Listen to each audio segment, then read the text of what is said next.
قابل از اس کے کہ ولایت کی غلط تفسیر ہو آپ صحیح تفسیر کریں تاکہ کسی کو موقع نہ ملے، اور اگر کوئی کہے بھی صحیح تو آپ کے پاس صحیح راستہ اور صحیح رہنمائی بھی موجود ہو۔ دین میں ضروری ہے کہ جہاں پر آپ کو صحیح راہوں کا بتایا جاتا ہے وہاں پر غلط راستوں کا بھی بتایا جائے۔ دین بصیرت اسی کو کہتے ہیں۔ بصیرت وہاں ہوتی ہے جہاں پہ دو طرفہ آگاہی ہو، جہاں حق و باطل دونوں کی آگاہی ہو۔ لہذا دین کا ایک مہم ٹاپک جو ہے، مہم موضوع، وہ دشمن شناسی ہے۔ تبرہ ہے دین کا مہم موضوع، تبرہ یہی دشمن شناسی ہے۔ تبرہ کا معنی گالیاں دینا نہیں ہے۔ جب شیعوں نے تبرہ کو صحیح بیان نہیں کیا تو وہ لوگ جنہوں نے بیان کیا انہوں نے اپنے موضوع سے ہٹا دیا۔ آج جب بھی تبرہ کا نام آئے، اپنے بھی اور پرائے بھی، فوراً ذہن میں گالی آ جاتی ہے۔ کیوں؟ کیونکہ صحیح بیان نہیں کیا۔ ہر وہ موضوع، ہر وہ ٹاپک، ہر وہ بات جس کو اہل حق صحیح بیان نہیں کریں گے، یوں نہیں کہ وہ بھلا دی جائے گی، اسے بیان کیا جائے گا، دوسرے اس طرح بیان کریں گے جس طرح ان کی اپنی مرضی ہے۔ پھر اس دن آپ حق کے اعتراض نہیں رکھتے کیونکہ آپ نے خود نہیں بیان کرنے دیا تھا۔ لہذا اپنے دین کے مسائل وہ صحیح طریقے سے سنیں، بیان کریں اور بیان کروائیں۔ جہاں پر صحیح راہیں بتائی جاتی ہیں وہاں پر بتائیں کہ کن کن راہوں سے بچ کر صحیح راہ پر چلنا ضروری ہے۔ نہیں ہو سکتا تذکرہ آدمیت ہو اور تذکرہ شیطنت نہ ہو۔ نہیں ہو سکتا حضرت ابراہیم کو بیان کریں نمرود کو بیان نہ کریں۔ نہیں ہو سکتا کربلا کو بیان کریں بنو امیہ کو نہ بیان کریں۔ یہ ممکن نہیں ہے، بلکہ یہ بنو امیہ کی سازش تھی۔ ایک دفعہ صلوات پڑھ دیجئے۔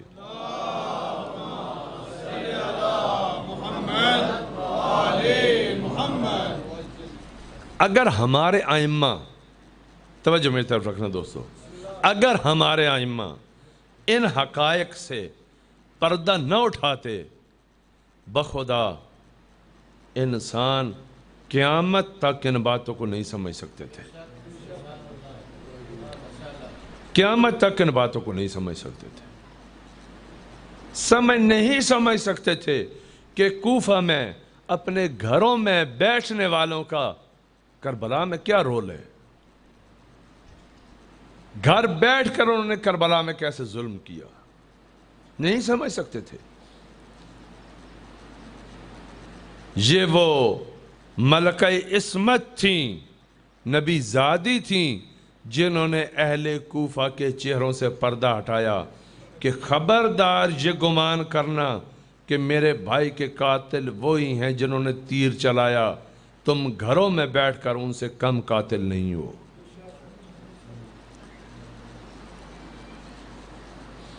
دنیا کو یہ سمجھ نہیں آتے تھی۔ دنیا ظاہری حقائق کو دیکھتی ہے لیکن اس کے پیچھے جو عوامل ہوتے ہیں لوگوں کی نظروں سے غائب رہتے ہیں، اور پھر جب واقعہ ہو رہا ہو اس دوران اس حقیقت کو سمجھ لینا، یہ ہر انسان کے بس کی بات نہیں ہوتی۔ اس دوران اہل خانہ غم میں گرفتار ہوتے ہیں، ان سے اپنے گھر کے متعلق بھی پوچھا جائے کہتے ہیں ہمیں پتہ نہیں ہے، یاد نہیں ہے، اپنے ہاتھ کی رکھی ہوئی چیزیں بھول جاتی ہیں۔ یہ کون سی معظمہ ہے جس کے ہاتھ بندھے ہوئے ہیں، سر ننگا ہے، بھائیوں بیٹوں بھتیجوں کا غم دل میں رکھتی ہے۔ یہ سب کچھ ہونے کے باوجود دین کے حقائق سے غافل نہیں ہے، پس پردہ حقائق سے غافل نہیں ہے۔ اور ہر امام نے اسی طرح کیا۔ امام جعفر صادق ایسا فرماتے ہیں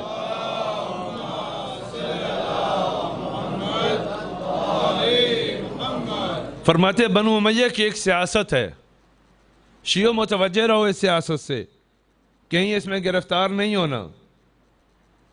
یہ آپ دیکھنا اس بات کو کہ کیا یہ امام 1400 سال پہلے کی بات کر رہے ہیں؟ پتہ نہیں آپ نے محسوس کیا ہے یا نہیں، لیکن دین کے حقائق نہج البلاغہ اور قرآن اگر اٹھا کے دیکھ لیں، اگر پڑھیں، یقین جانیں ایسے لگتا ہے جیسے ہماری باتیں ہو رہی ہیں۔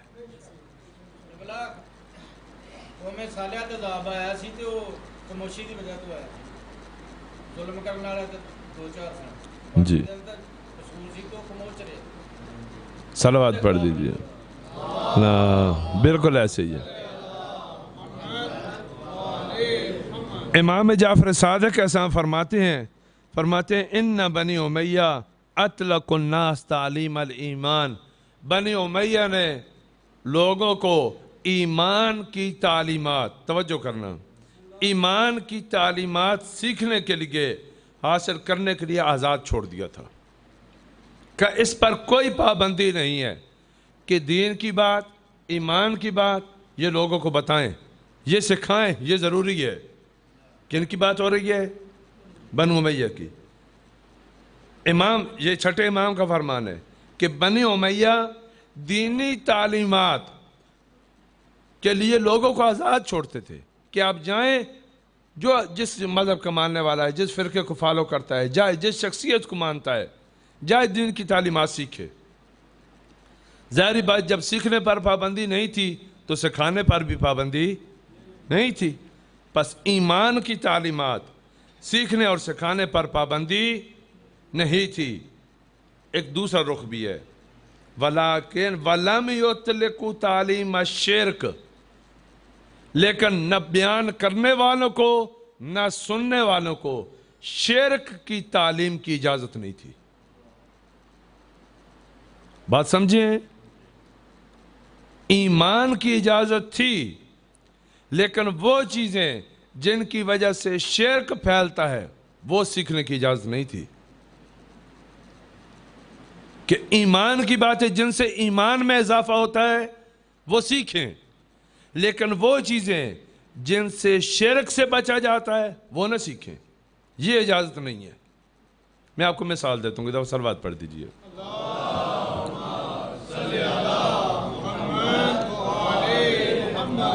جب سے دنیا کا نظام منظم ہوا ہے اور بالخصوص یہ جمہوری حکومتیں آئی ہیں، کچھ عاقلانہ کام ہیں جو انہوں نے کیے ہیں۔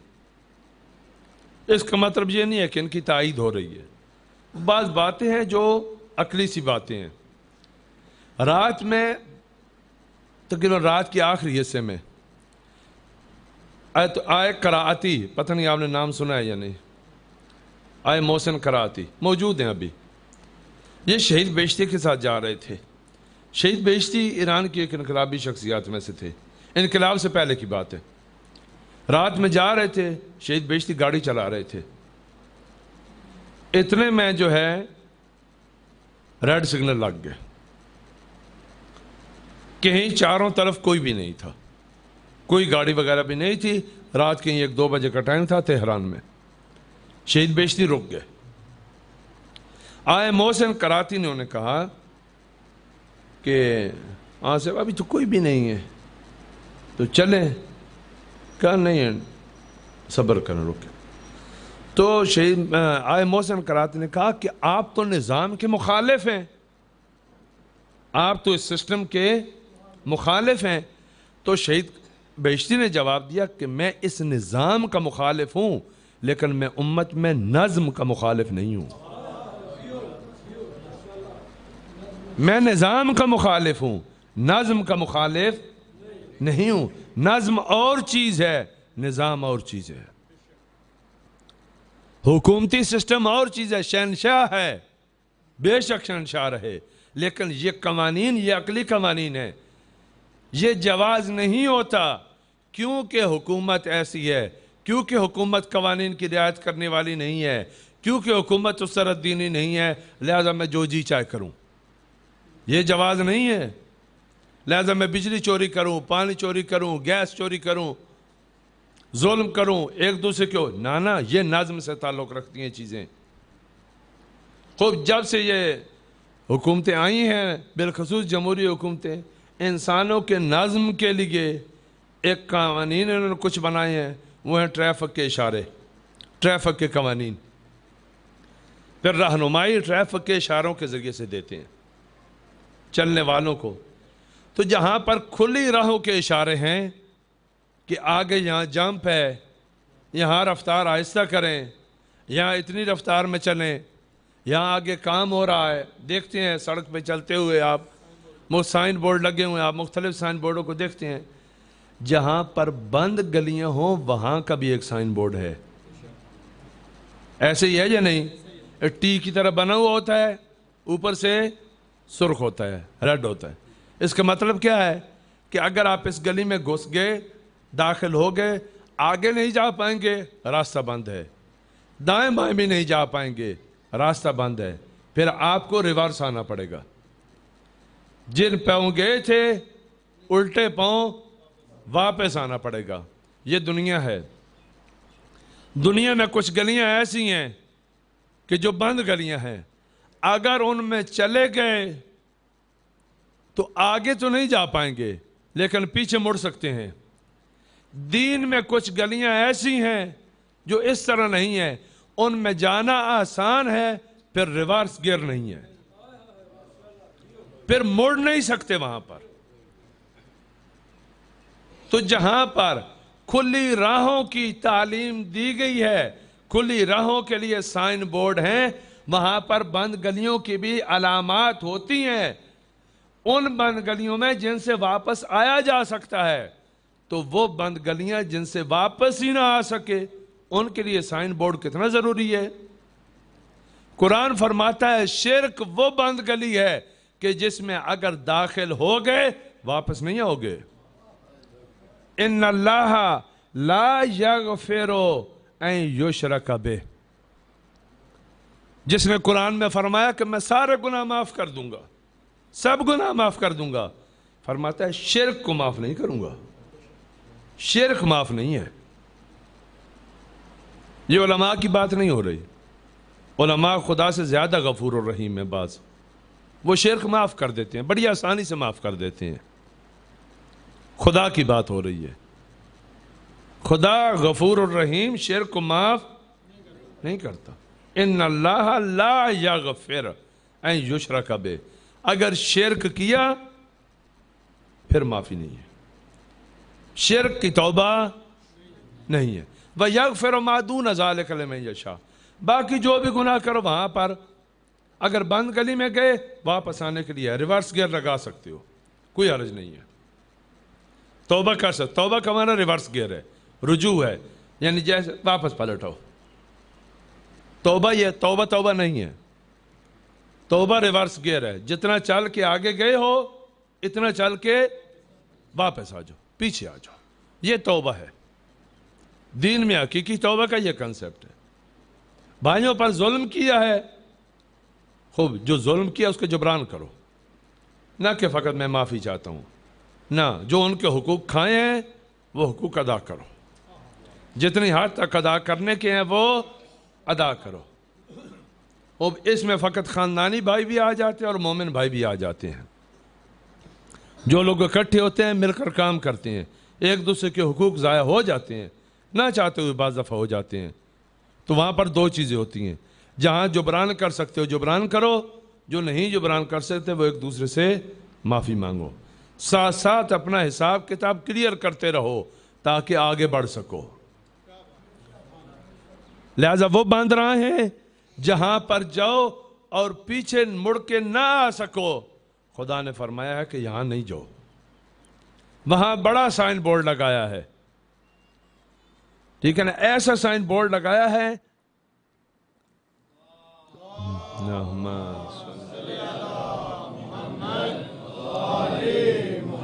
امام فرماتے ہیں کہ انہوں نے کیا کیا، ایمان کی تعلیم کو آزاد رکھا، شرک کے بارے میں کہا کہ کوئی نہ بتائے۔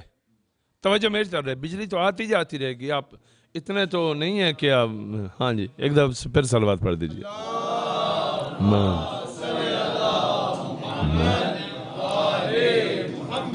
شرک کی تعلیم کو کیوں آزاد رکھا؟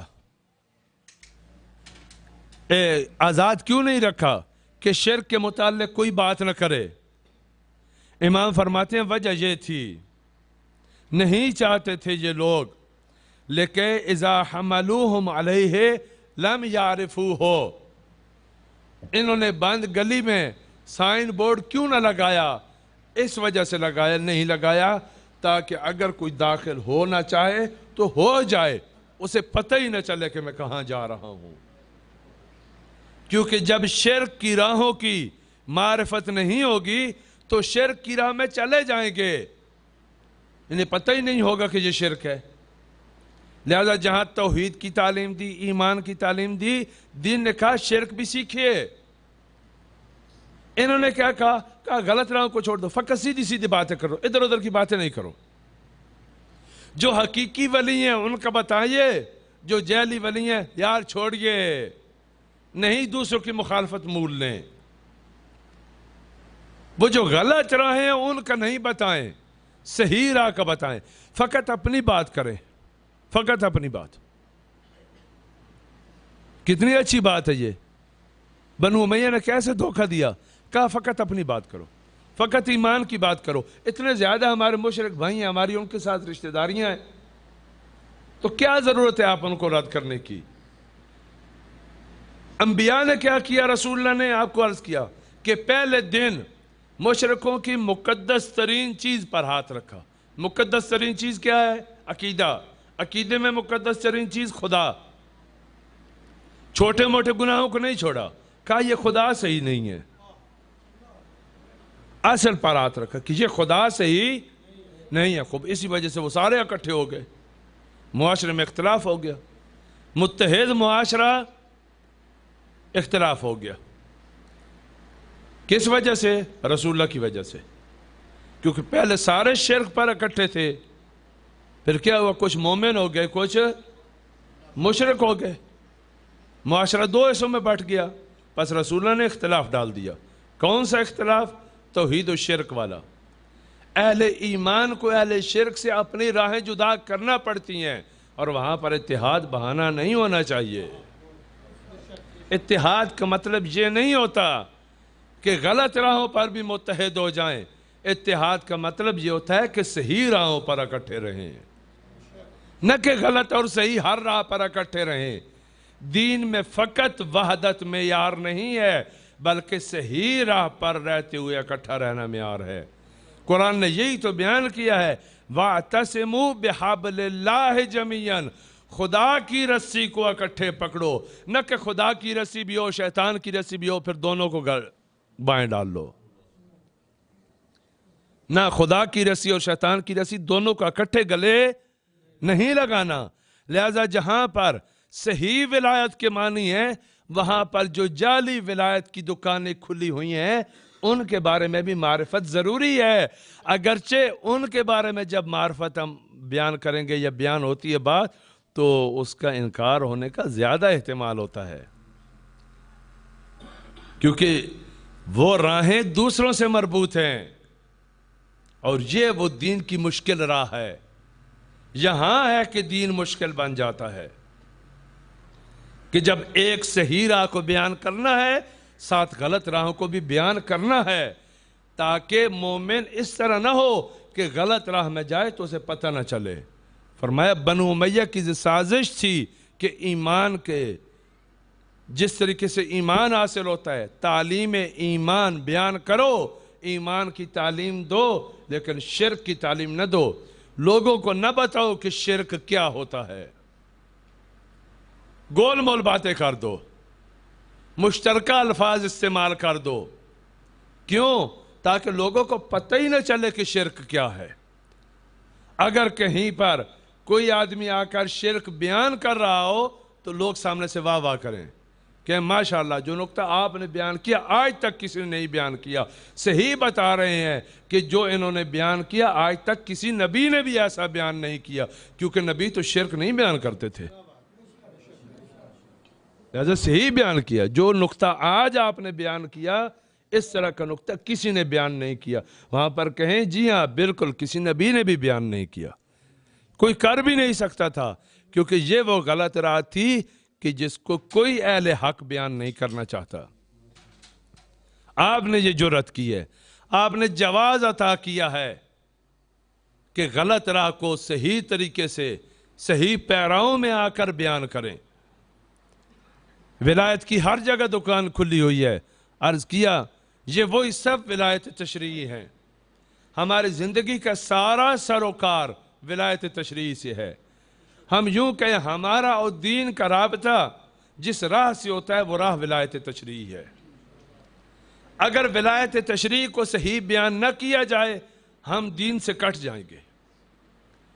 اور ولایت تشریعی کہاں سے شروع ہوتی ہے؟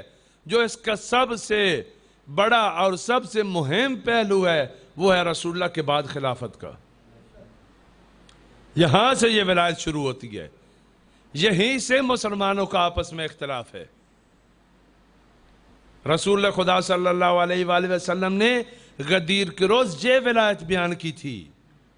اس ولایت کو بیان کرنا چاہتے تھے, یعنی اپنی مرضی سے ولی اللہ کے اختیار میں آ جاؤ, اور میرے بعد جو ولی اللہ ہے وہ امیر المومنین ہے. بیعت لینے کا یہ فلسفہ تھا. پس ولایت اختیار, تشریع یعنی قانون. کل عرض کیا تھا قانون کی ذمہ دار کون ہوتی ہے؟ کس کو قانون پر اختیار ہوتا ہے؟ پارلیمنٹ کو اختیار ہوتا ہے. دین کی پارلیمنٹ اہل بیت ہیں. دین کی پارلیمنٹ اہل بیت ہیں. پارلیمنٹ اگر کوئی قانون معطل کرنا ہو وقتی طور پر اسے کر سکتی ہے. پارلیمنٹ کو یہ حق حاصل ہے کہ اگر کسی قانون کو وقتی طور پر معطل کرنا ہے تو اسے کر دے. امام کو یہ حق حاصل ہے کہ کہیں پر جنگ کرنی ہے, کہیں نہیں کرنی, کہاں بولنا ہے, کہاں نہیں بولنا.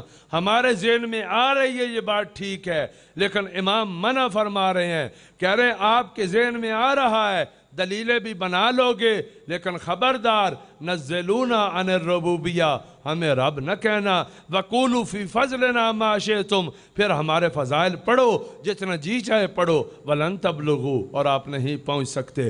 بس یہ ریڈ لائن ہے, ہمارے ذہن میں آتا ہے یہ ٹھیک ہے. معصوم نے کہا منع کرو. کیوں؟ کیونکہ دین کی پارلیمنٹ ہے. پارلیمنٹ نے کہا کہ اس قانون کی یہ تفسیر نہیں ہے جو آپ کر رہے ہیں, اس قانون کی وہ تفسیر ہے جو ہم بتائیں گے. صلوات پڑھ دیجئے.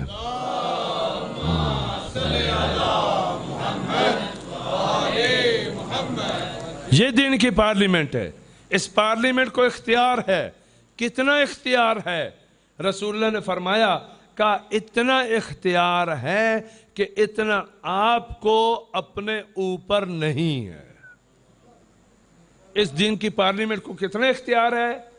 اتنا اختیار ہے کہ اتنا آپ کو اپنے اوپر نہیں ہے. ہم نے آپ کو اپنے اوپر ایک محدود اختیار دیا ہے. دین کی پارلیمنٹ کو ہم نے بہت زیادہ اختیار سے نوازا ہے. جس طریقے سے انہیں کائنات کا اختیار دیا ہے, آپ انسانوں کا بھی اختیار دیا ہے. دین میں دینی احکام خدا کی طرف سے نازل ہوتے ہیں اور انسانوں تک پہنچتے ہیں, نہ کہ کوئی حکم بکھر سے نکلتا ہے اور خدا تک جاتا ہے. یہ نہیں ہوتا کہ دین کا کوئی حکم بکھر سے نکلے اور کہاں تک جائے. پودے اور دین میں کیا فرق ہے؟ پودا زمین سے نکلتا ہے اور دین خدا کی طرف سے آتا ہے. دین نازل ہوتا ہے. دین وہ ہے جو خدا بتائے گا. پھر کون؟ نبی اکرم صلی اللہ علیہ وآلہ وسلم, پھر امام کے شاگرد. پس اس طریقے سے مرحلہ بے مرحلہ اوپر سے نیچے آئے گا. نہ کہ ہماری خواہش یہ ہے یہ ہونا چاہیے, پھر یہاں سے ہم حوض علمیہ قم بھیجیں, قم والے سے کتابوں میں لکھیں, رسول اللہ کو بھیجیں, رسول اللہ پھر اسے خدا کی طرف بھیجیں. اس طریقے سے نہیں ہے. پر دین بکر سے خدا کی طرف نہیں جاتا, خدا سے سیالکوٹ کی طرف آتا ہے. دین نازل ہوتا ہے, دین اوپر سے آتا ہے. ولایت وہ ہے جو اوپر سے آئے. ولایت ملتان سے نہیں جاتی, چکوال سیالکوٹ سے نہیں جاتی بلکہ خدا کی طرف سے نیچے آتی ہے. خدا نے جن کو دی ہے, اگر خدا نے دی ہے قرآن سے دکھائیں, اگر معصومین نے عطا کی ہے احادیث سے دکھائیں. جب نہ قرآن میں ہے نہ حدیث میں ہے تو پھر کہاں سے نکلی؟ اپنے علاقے سے. علاقائی ولایت اور ہے, خدائی ولایت اور ہے. علاقائی ولایت اور ہے, خدائی ولایت اور ہے. علاقائی ولایت مریدوں کے قصوں سے بن جاتی ہے, خدائی ولایت صحابہ بھی کوئی بات کریں تو نہیں بنتی.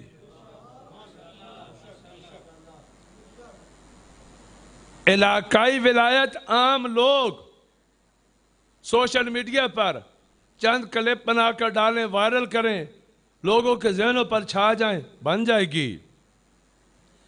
خدائی ولایت اگر سارے کے سارے صحابہ جو مقدس لوگ تھے جن میں وہ بھی جمع ہو جائیں, کہیں یہ نہیں بنتی. پہلے بھی عرض کیا ہے, پھر اس بات کو عرض کرتا ہوں. ایک دفعہ تہران میں کانفرنس ہوئی, دنیا کے سب علماء موجود تھے. وہاں پر یہ محسن کراتی, یہ بہت جذاب شخصیت ہیں. انہوں نے کہا کہ ایک بات کرنی ہے آپ سے. بڑی مختصر باتیں کرتے ہیں, لمبی باتیں نہیں کرتے. اس وجہ سے انہیں جوان طبقہ بہت سنتا ہے. بڑی جذاب باتیں. کہا کہ ہم سب علماء آپ دنیا کے بیٹھے ہیں, ایک بات کرنی ہے آپ سے. اس طرح کرو, آپ میں سے ہر ایک اپنے پاس گروہ رکھتے ہیں, اس کے کتنے پیروکار ہیں, ہزاروں اس کے آدمی اس کا احترام کرتے ہیں, اور آپ سب ہو دنیا کے سب ممالک سے یہاں جمع ہو. اس طرح کرو, مل کر اپنے میں سے ہی کسی ایک کو, یہ نہیں کہتے ہمیں, اپنے میں سے کسی ایک کو مہدی چن لو, مہدی بنا لو اپنے میں سے, پھر اس کو حکومت دے دو. سب اس کی حکومت کا اعلان کر دو. توجہ میری طرف رہے. سب اس کی حکومت کا کیا کرو, اعلان کر دو. متفق ہو جاؤ, آپس میں اتفاق اتحاد کرو. تو بولے, کہا کہ یہ نہیں ہو سکتا. کہا کیوں نہیں ہو سکتا؟ کہا مہدی بنانا ہمارے بس میں نہیں ہے, مہدی بنانا ہمارے اختیار میں نہیں ہے. تو انہوں نے کہا کہ پھر سوچو, جس کا 12واں خلیفہ بنانا آپ کے اختیار میں نہیں ہے, اس کا پہلا خلیفہ بنانا آپ کے اختیار. یہ خدا کی طرف سے آتی ہے, یہ اس کے پاس آئے گی جس کو خدا دے گا. اگر خدا نہیں دے, کوئی بھی نہیں دے سکتا. ساری کائنات جمع ہو جائے, نہیں دے سکتے. کیوں؟ کیونکہ یہ الہی ہے, یہ خدا کی طرف سے آتی ہے. یہ نیچے سے اوپر نہیں جاتی, اوپر سے نیچے آتی ہے. یہ دین ہے, یہ شریعت ہے, یہ ولایت ہے. کہا میرے بھائی کی ولایت میں آنا,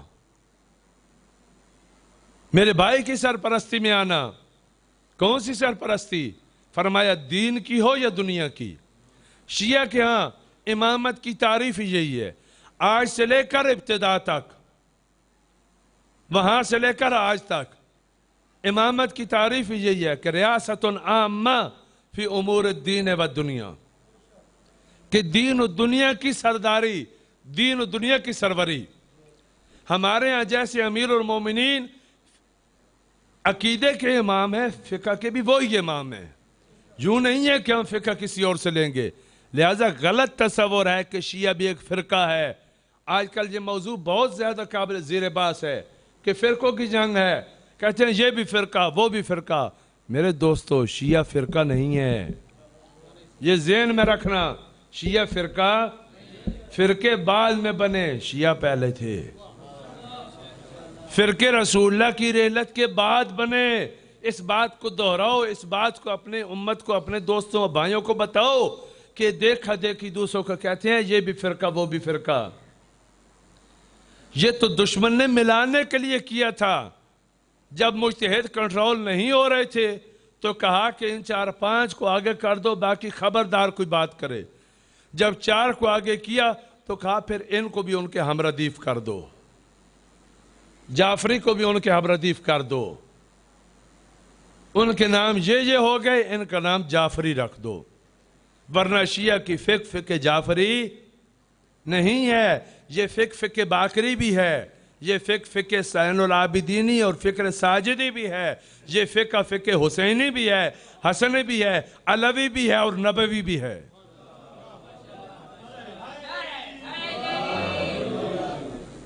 ہمارے ہاں یہ کنسیپٹ نہیں ہے، توجہ میری طرف رہے، یہ تصور نہیں ہے کہ یہ امام حکومت کے امام ہیں، سیاست کے امام ہیں، وہ امام دین کے امام ہیں، اس طریقے سے نہیں ہے۔ ہمارے ہاں جس طریقے سے رسول اللہ دین کے امام تھے یا نہیں تھے رسول اللہ کے زمانے میں اگر آپ کو نماز روزے کا مسئلہ پوچھنا ہوتا کس سے پوچھتے؟ رسول خدا سے پوچھتے تھے۔ اور اگر حکومت کا مسئلہ پوچھنا ہوتا، جنگوں کا حکم کون دیتا، صلح کا حکم کون دیتا، اموال کون تقسیم کرتا، بیرونی ممالک کے ساتھ روابط کون منظم کرتا، جس طریقے سے دین و دنیا کے رہبر رسول اللہ تھے، رسول اللہ کے جانے کے بعد دین و دنیا کے رہبر امیر المومنین ہیں۔ جو فضائل امیر المومنین کے ہیں وہ فقط امیر المومنین کے نہیں ہیں، وہ بے عنوان امام ہیں، کیونکہ اس وقت کے امام امیر المومنین تھے، لہذا علی کا نام لیا گیا۔ علی مع الحق والحق مع علی اس وجہ سے کہا گیا کیونکہ رسول اللہ کے بعد امیر المومنین کی پیروی کروانا تھی، ورنہ علی حق مع الحسن والحسن مع الحق، اللہم عدل الحق حیث ما دار حسن، خدایا حق حسن کے ساتھ ہے، حسن حق کے ساتھ ہے، حق کو ادھر بے جدھر حسن جا رہا ہے۔ بیانے یہی بات امام حسین کے بارے میں بھی ہے، اور امام حسن سے لے کر امام مہدی تک سب کے سب حق ہیں، فقط اس وجہ سے بتایا کیونکہ سامنے علی تھے۔ یہ فضیلت کسی ایک کی نہیں ہے، جو ان کی فضیلت ہے وہ 12 کی فضیلت ہے، جو امیر المومنین کی ہے وہ سب کی ہے۔ ہر ایک فضیلت جو ایک امام کی ہے وہ فقط امام کی نہیں ہے، اس امام کی، یعنی فضیلت یوں نہیں ہے کہ مختص ہو جائے، وہ سب کی ہے، کیونکہ وہ بے عنوان امام فضیلت ہے۔ وہ 7 سالہ امام محمد تقیہ صاحب کی بھی وہی فضیلت ہے، وہ بھی معیار حق ہیں۔ 63 اور 65 سالہ امام جعفر صادق صاحب بھی معیار حق ہیں، امیر المومنین بھی معیار حق ہیں، اور موجود ہوں یا پردہ غائب میں ہوں، جو بھی ہوں وہ معیار حق ہیں، وہ معیار حق ہیں۔ لہذا فقط فضائل اس طریقے سے نہیں ہے کہ فقط پڑھ دیں، جس طریقے سے کہا تھا کہ رٹا میڈیم اور طوطا تعلیم، اس طریقے نہیں ہے۔ جو فضیلت ایک کی ہے وہ سب کی ہے۔ وہاں پہ دین و دنیا اکٹھا، امام حسن صاحب میں وہی قانون، فقط کیونکہ رسول اللہ کے بعد یہ عہدہ امیر المومنین کا تھا، اس وجہ سے لوگوں کو علی کی طرف متوجہ کرنا تھا۔ جس طریقے سے آپ کہتے ہیں یہ حکومت شہباز شریف صاحب کی ہے، پچھلی حکومت شہباز شریف صاحب کی تھی، اس سے پہلے حکومت عمران خان کی تھی، اس سے پہلے فلاں کی تھی۔ بھائی حکومت تو جمہوری ہے، حکومت تو جمہوری ہے، پھر ان کا نام کیوں لیتے ہیں؟ کہتے ہیں اس وجہ سے کہ سرپرست یہ تھے، کیونکہ اس دور حکومت میں سرپرستی اس شخصیت کے پاس آئی، لہذا ہم نے کہہ دیا کہ ان کی حکومت۔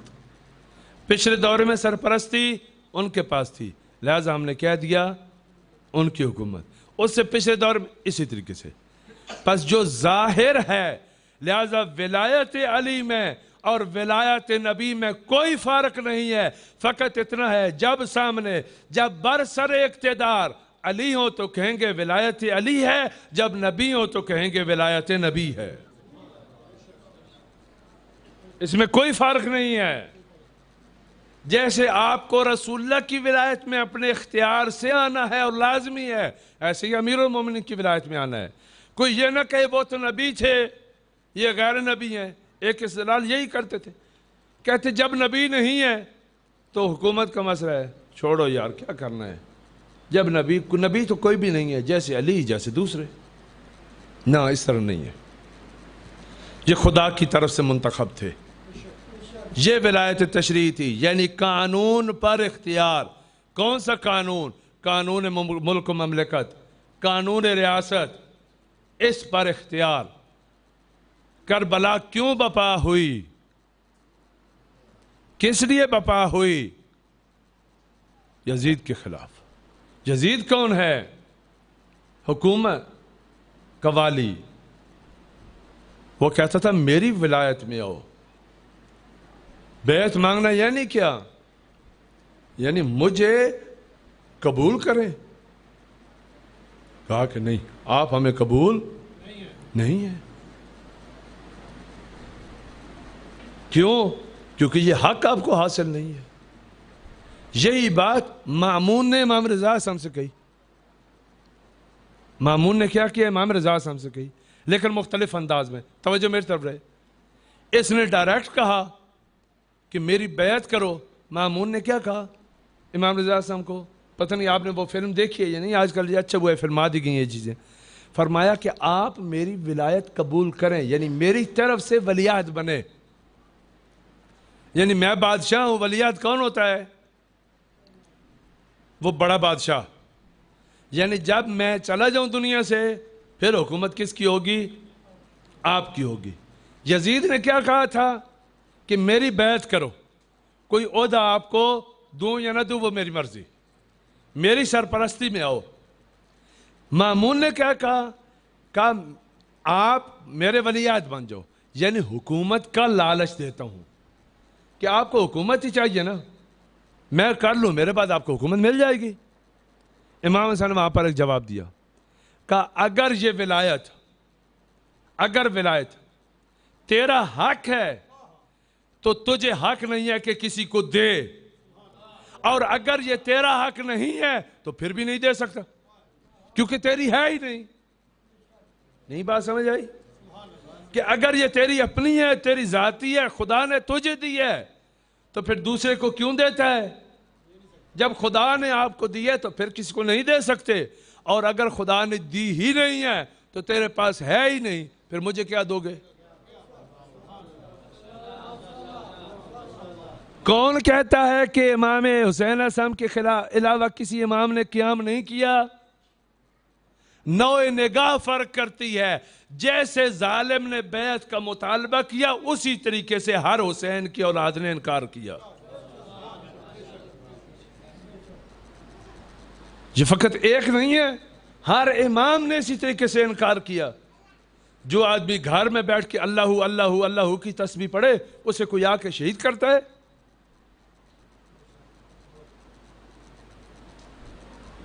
کل واقعہ آپ کو یہاں نہیں سنا تھا، وہ وہاں پر بات تھی، وہ جو رات میں امام علی نقی اسلام کا واقعہ سنا ہے۔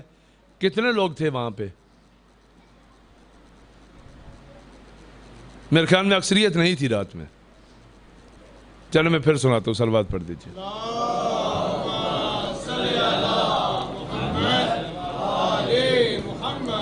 امام علی نقی اسلام تھے۔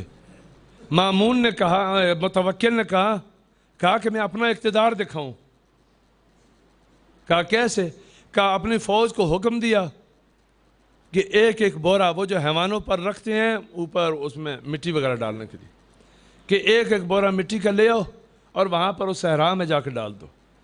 وہ لے آئے، وہاں پر ڈال دیا، وہ مٹی کا پہاڑ بن گیا۔ متوکل نے امام ہادی اسلام، امام علی نقی اسلام کو لیا، پہاڑ کے اوپر چڑھ گئے، اپنی فوج کو کہا کہ مجھے گارڈ آف آنر پیش کرو۔ جتنے فوجی تھے، ایک پریڈ کرو، مجھے گارڈ آف آنر پیش کرو۔ انہوں نے یہی کیا۔ جب بہت زیادہ فوج اکٹھی ہو گئی اور انہوں نے وہ فوجی مشقیں کی سب وہاں پر، تو متوکل امام علی نقی اسلام کو کہتا ہے دیکھا ہے میری فوج، خبردار میرے خلاف کچھ کرنے کی سوچنا۔ جب اس نے یہ بات کہی، امام علی نقی اسلام نے فرمایا، کہا کہ میری فوج بھی دیکھنا چاہتے ہو؟ میں بھی اپنی فوج دکھا دوں؟ تعجب ہوا، کہا یہ کیا ہے؟ کہا جی ہاں، امام نے تصرف کیا، یہ ولایت تکوینی ہے۔ امام نے اس کی آنکھوں میں تصرف کیا، کیا دیکھا کہ زمین و آسمان فرشتوں سے پر ہے، ہر فرشتے کے ہاتھ میں تیر ہے جو اس کو مارنا چاہتے ہیں۔ ڈرا، چیخا، بے ہوش ہو گیا۔ جب ہوش میں لایا گیا کچھ دیر بعد، امام نے کہا دیکھ لیا، ہمیں آپ کی دنیا میں لالچ نہیں ہے. اگر ہم ولایت دکھانے پہ آ جائیں، اگر طے یہ ہو کہ زبردستی لوگوں سے منوانا ہے، تو جس طرح بدر میں آئے تھے آج بھی آ سکتے ہیں. جو بدر میں آئے تھے وہ آج معذور نہیں ہیں، وہ آج بھی آ سکتے ہیں. لیکن مصلحت خدا یہ ہے کہ ہم کربلا کی سختیوں کو برداشت کریں. یہ خدا کی مصلحت ہے کہ تم اختیار سے آؤ، اپنی مرضی سے آؤ ہماری ولایت میں. ورنہ اگر زبردستی کی بات ہو تو یہ کائنات مطیع ہے امام کی، اور یہ ولایت تکوینی ہے جس میں کائنات کو کوئی اختیار نہیں ہے کہ امام کی نافرمانی کرے. اس میں کائنات کو کوئی اختیار نہیں ہے کہ امام کی نافرمانی کرے. امام فرشتوں سے بالا تر ہیں، امام فرشتوں سے بالا تر ہیں، اور فرشتے امور کائنات کو چلاتے ہیں. لیکن مرضی خدا یہ ہے کہ انسان پر جبر نہ کیا جائے، انسان اپنی مرضی سے ہدایت پائے. پانی مانگنا تو کوئی مشکل نہیں تھا. کیا تھا پانی؟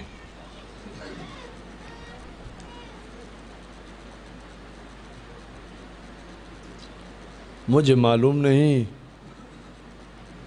آپ کے نزدیک کربلا کا دردناک مصائب کون سا ہے، لیکن مقتل کو پڑھ کے اندازہ ہوتا ہے کہ دردناک ترین مصائب علی اصغر کا ہے.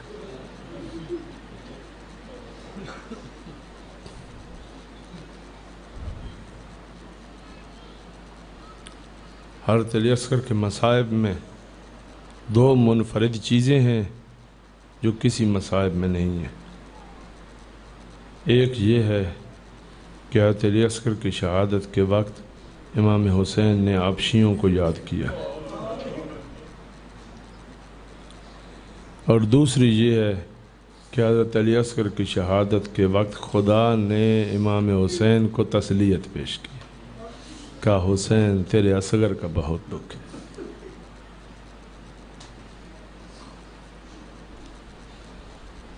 نہ جانے کیا گزری دل و رباب پر،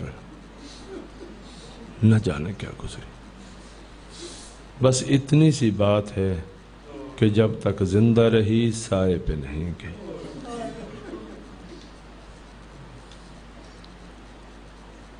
رباب بہت خاندانی خاتون تھی.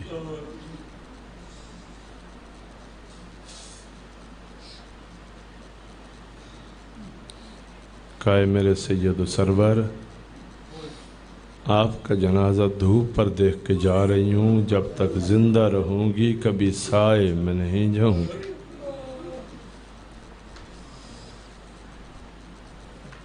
دوسروں کی اولادیں تو بڑی ہیں، وہ خود مقتل میں چل کے جائیں گے. اے کاش میرا اصغر بھی بڑا ہوتا، میں بھی بھیجتی. رباب کی آرزو پوری ہو گئی. ایک ایک کر کے ہاشمی جوان چلے گئے. اکبر بھی نہیں ہے، قاسم و محمد بھی نہیں ہے، حد تو یہ ہے کہ حضرت عباس بھی نہیں ہے. یہ وہ وقت ہے کہ سید الشہداء نے استغاثہ بلند کیا، حل من ناصر ینصرنا. کیا ہے کہ جو ہماری مدد کرے. پھر ایک اور فکر تھی، فرمایا کہ ہے کوئی جو ہمارے پردوں کو بچائے. بہت درد تھا اس بات. جانتے تھے نا کہ میرے جانے کے بعد کیا کریں گے. یہ نبی زادیاں ہیں، ان کی حرمت ہے، ان ملعونوں کو تو خبر نہیں ہے. حل من مغیث یغیثنا، ہے کوئی جو ہماری فریاد رسی کرے. حل من موحد یخاف فینا، ہے کوئی خدا کو ماننے والا جو ہم پر ترس کھائے؟ کیا کرنا تھا؟ کوئی جواب نہیں آیا، کسی میں ہدایت کی امید نہیں تھی۔ خیمے کی طرف آئے، کہا آخری رائے حل ہے، اگر اب بھی ہدایت نہ پائے تو پھر جہنم پکی ہے ان کے لیے۔ ناولنی ولد یا صغیر، مجھے چھوٹا بچہ دیں، مجھے اصغر دیں، اصغر کو پانی پلانے جاتا ہوں۔ اے لشکر اشکیا، اگر مجرم ہوں تو میں ہوں، اگر گناہ کار ہوں آپ کی نظر میں تو میں ہوں۔ یہ معصوم بچہ ہے، اس کو زیادہ بھی نہیں چاہیے، اور میرا بچہ بھی زندگی کی آخری مرحلے میں ہے۔ اما ترونہ کیف یتلذی، کیا آپ نہیں دیکھ رہے میرا بچہ کیسے منہ کھولتا ہے بند کرتا ہے؟ اجرکم ربکم، کیا آپ نہیں دیکھ رہے میرے بچے کی کیا حالت ہے؟ ایک گھونٹ پانی ہی تو چاہیے، ایک گھونٹ کی بھی ضرورت نہیں ہے، اصغر کے لیے تو چند قطرے کافی ہیں۔ اس کی ماں کا دودھ خشک ہو گیا ہے، اس کے پاس غذا نہیں ہے۔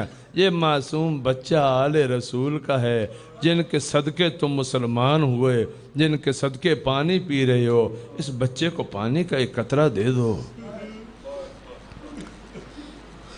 فوج اشقیا کی کیا حالت ہے؟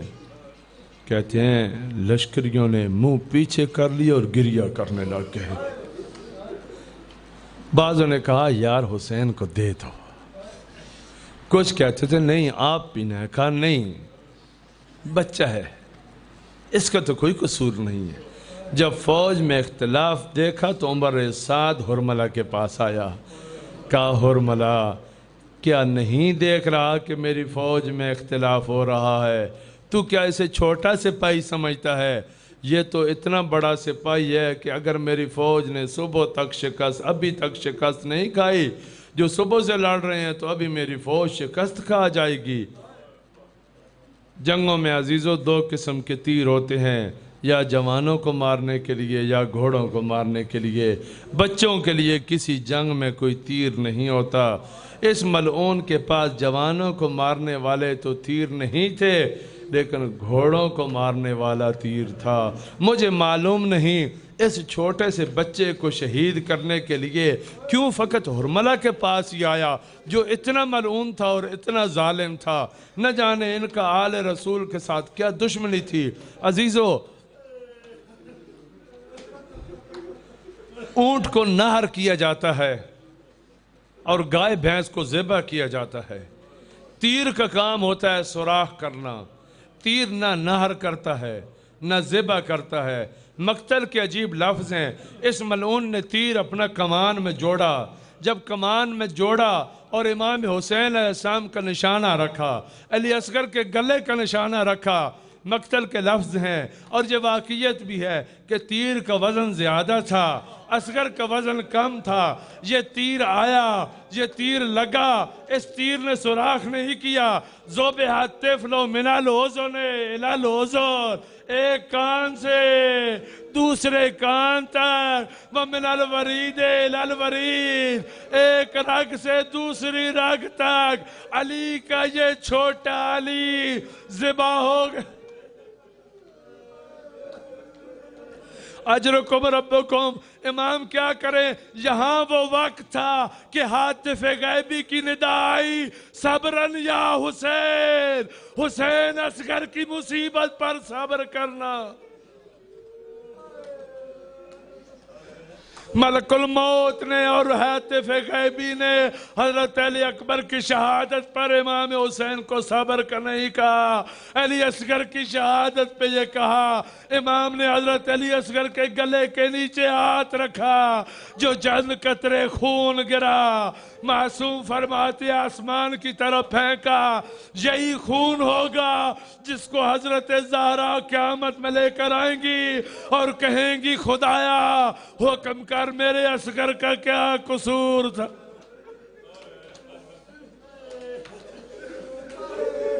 یہی خون ہوگا جو قیامت میں پیش ہوگا۔ معصوم فرماتے ہیں یہ خون آسمان کی طرف گیا پھر واپس نہیں آیا۔ پھر امام نے کیا کیا؟ امام نے اصغر کو دامن میں لیا، اب آ کے دامن میں لے کر خیمہ کی طرف چل دیے۔ کہاں جا رہے ہیں حسین؟ کہاں جا رہے ہیں حسین؟ در خیمہ پہ ایک خاتون کھڑی ہے، وہ کون ہے؟ وہ اصغر کی ماں ہے۔ ہر خاتون کو امید تھی میرا بچہ شہید ہو جائے گا، کیونکہ خود چل کر آتے تھے، کچھ سوار ہو کر آتے تھے، جو چل کر آئے، جو سوار ہو کر آئے، ان کی ماں کو پتہ تھا ہمارے بیٹے جس لشکر کی طرف جا رہے ہیں شہید ہو جائیں گے، لیکن اصغر کی ماں کو یقین تھا کہ میرا بیٹا تو چل نہیں سکتا، معصوم بچوں کو کون قتل کرتا ہے، میرا بچہ واپس آ جائے گا، اسی انتظار میں رباب خیدر خیمہ پہ کھڑی تھی۔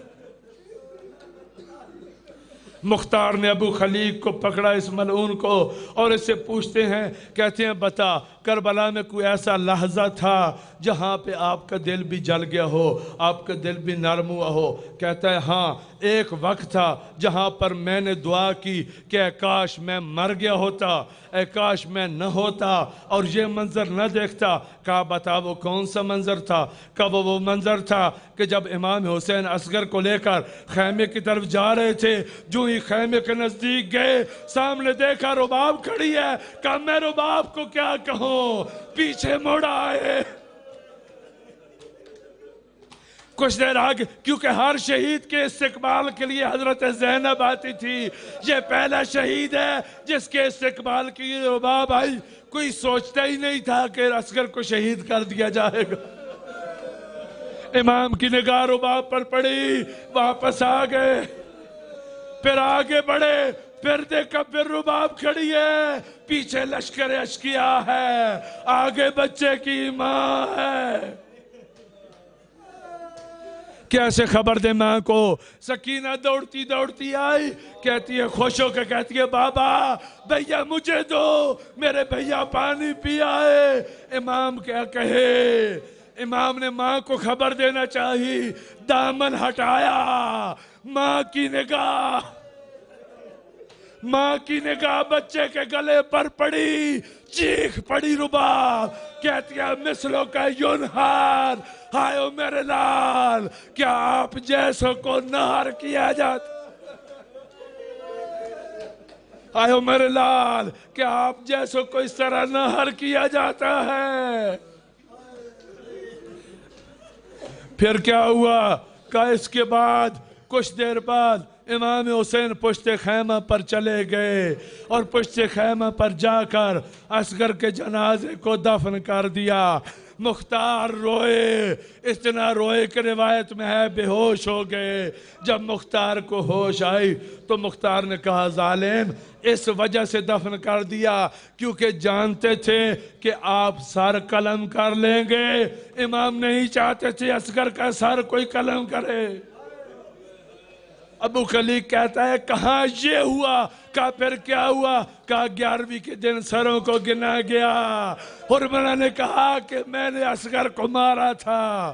ابو ایوب نے حکم دیا، کہا نیزے لے جاؤ، در خیمہ کے پیچھے جاؤ، خیموں کے پیچھے جا کر دیکھو، انہوں نے زمین میں نیزے مارے، ایک نیزہ رباب کے جگر پر لگا، نیزہ اوپر آیا، خالی نہیں تھا، اصغر تھا۔ اس ملعون نے اصغر کا گلا کاٹا اور اپنے ساتھ کوفہ لے گئے، اصغر کو کوفہ لے گئے۔ نہ جانے کتنی دفعہ شہید کیا اصغر کو۔ کوفہ میں حضرت زینب علیہ بھی تھی، حضرت رباب بھی تھی، مجھے معلوم نہیں، جو ماں جس کو یقین ہو کہ میرے بچے کو دفن کر دیا گیا، جب کوفہ کے دربار میں دیکھا یہ اصغر کا سر ہے، رباب پہ کیا گزری ہوگی مجھے معلوم نہیں ہے۔ فقط راوی نے اتنا بیان کیا ہے کہ ایک ہی تاشت میں امام حسین اور اصغر کا سر تھا، امام حسین کے سر کو سیدھا کرتے تھے، رخ اصغر کی طرح مڑ جاتا۔ وسيعلم الذين ظلموا أي منقلب ينقلبون.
پیاس میں بجھا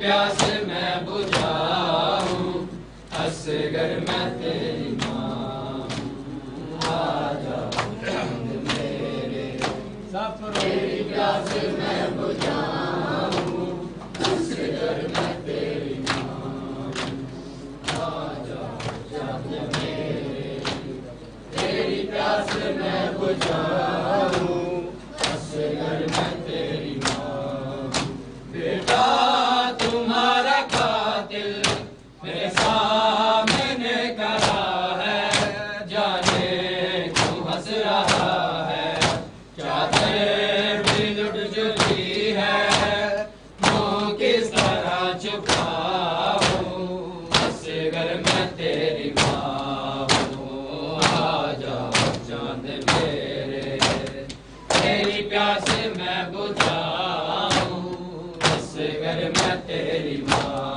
ہوں آ جا چاند میرے تیری پیاس میں بجھاؤں اصغر میں تیری ماں آ جا چاند میرے تیری پیاس میں بجھاؤں اصغر میں تیری ماں بیٹا تمہارا قاتل میرے سامنے کھڑا ہے جانے کیوں ہنس رہا ہے چادر بھی لٹ چکی ہے تو کس طرح چھپاؤں اصغر میں تیری ماں ہوں آ جا چاند میرے تیری پیاس میں بجھاؤں اصغر میں تیری ماں ہوں آ جا چاند میرے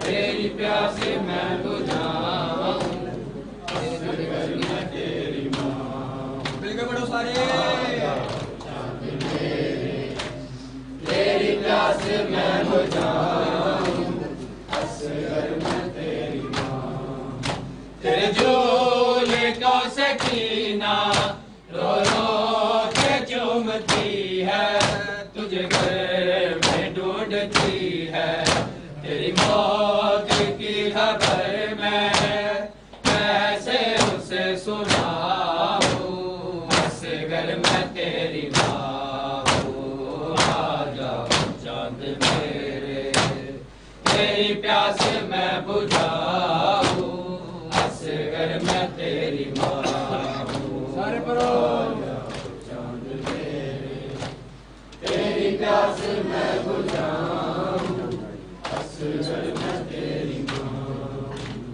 آ جا چاند میرے تیری پیاس میں بجھاؤں اصغر میں تیری ماں میری جان جا رہی ہے یہ سوچ سوچ اصغر اس پھول سے گلے پر یہ تیر کیسے جھیلا بہنوں کو کیا بتاؤں اصغر میں تیری ماں ہوں آ جا چاند میرے تیری پیاس میں بجھاؤں اصغر میں تیری ماں ہوں آ جا سارے پڑھو تیری پیاس میں بجھاؤں اصغر میں تیری ماں ہوں آ جا چاند میرے تیری پیاس میں بجھاؤں اصغر میں تیری ماں میری جان جا رہی ہے یہ سوچ سوچ اصغر اس پھول سے گلے پر یہ تیر کیسے جھیلا بہنوں کو کیا بتاؤں اصغر میں تیری ماں ہوں آ جا چاند میرے تیری پیاس میں بجھاؤں اصغر میں تیری ماں ہوں آ جا چاند میرے تیری پیاس میں بجھاؤں اصغر میں تیری ماں آ جا چاند میرے تیری پیاس میں بجھاؤں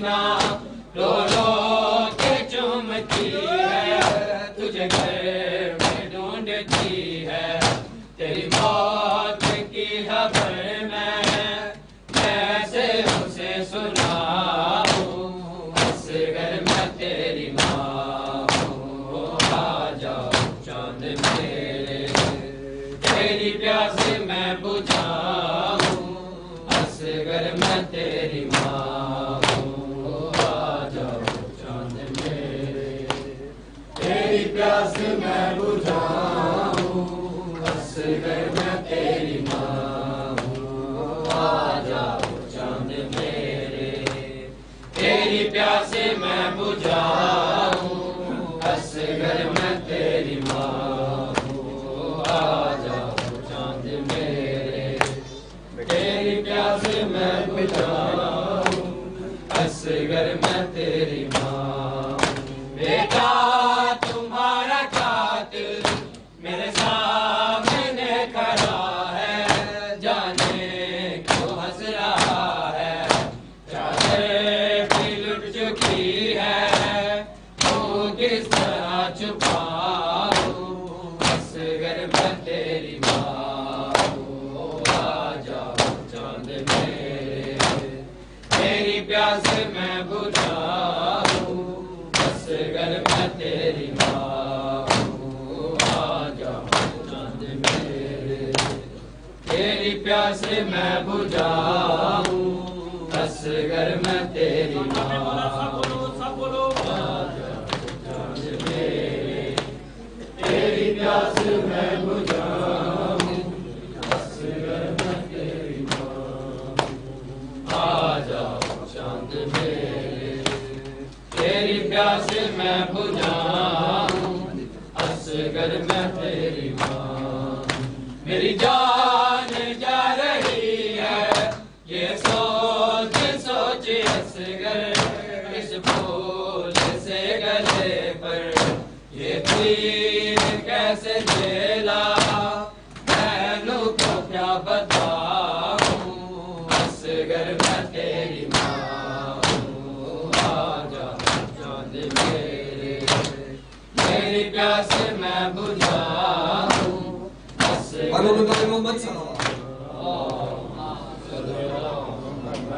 ولیک الحجت ابن